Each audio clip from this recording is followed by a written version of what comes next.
Hello everyone. Today I am going to discuss the question number 16 of database management system. Let's see the question. This is the question set 16. In here, the marks of the term examinations of the Colville Junior College are still recorded in books. Because of this, the principal has to spend a lot of time when he needs to check the marks of the students. Therefore, the principal has decided to include the term marks of all students studied in his school in a computer system. So, this is the scenario.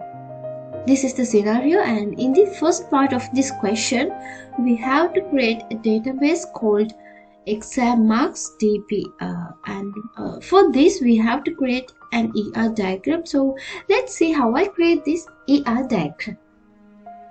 To create the ER diagram, I am using MySQL Workbench. Let's create it. I am getting a new model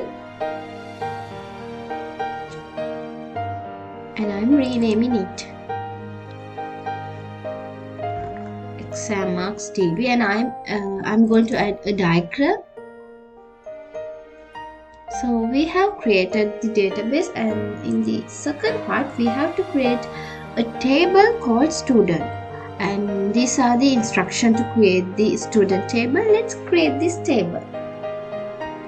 In here I'm going to add a new table and I'm changing the name. So let's see the instructions. The first column is index number and its data type is voucher and the length is 10. So here I'm going to add the first column name. It's IT, its index number and its voucher. Its data type is voucher. Data type is voucher and the length is 10. And like that I'm going to add the other column names. So here I have added the all column names and I have created the student table. In here, in this student table, the index number is the primary key, and I have added the first name as voucher 45 and the last name as voucher and its length is 45, and the gender as also voucher and its length is 10, and finally I have added the column contact number as the column name and the data type as voucher and the length as 10. So I have created the student table. Let's see the next question. In the third part, we have to create a table called class. We have to create the table class, and these are the instructions or details to create the table class. So first let's create this table. Again, I am going to add a new table and I'm going to change the name. Now I'm going to add the column names. The first column name is the first column name is class ID. It's the primary key and it has to be auto increment. So let's create it. The first column is the ID and its data type is int and it should be the primary key, and we have to auto increment it. So the first column is okay. The next column is class name and its data type is voucher and its length is 45. So here I have added the last column name of this table, class name, and its length, its data type is voucher and its length is 45. So here we have created the table 2, class table. So let's see the next part. In the fourth part, we have to create a table called subject. So in the fourth part, we have to create the subject table, and these are the instructions to create that table. Here I'm going to add a new table.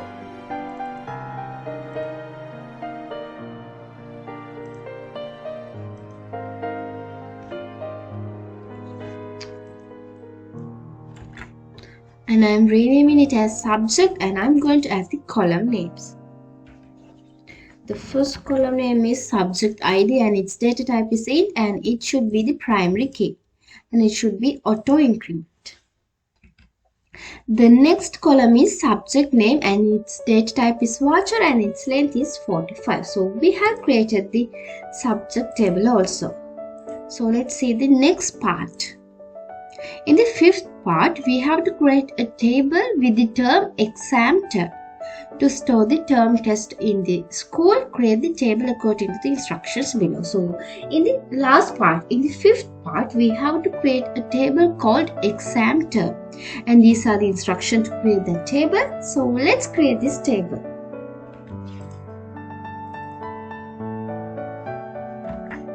Here I have created the table called exam term, and now I'm going to add the column names. The first column is term ID and its data type is int, and it should be the primary key and it should auto increment. So let's create this. It should be the primary key and it should be auto increment. So let's create the next column. The next column is term name, its data type is voucher and the length is 45, and the next one is exam date and the data type is date. So I'm going to create those two columns. In here I have added those column names, so I have created the exam term table. So today I have discussed the question set 16. So thank you everyone for listening.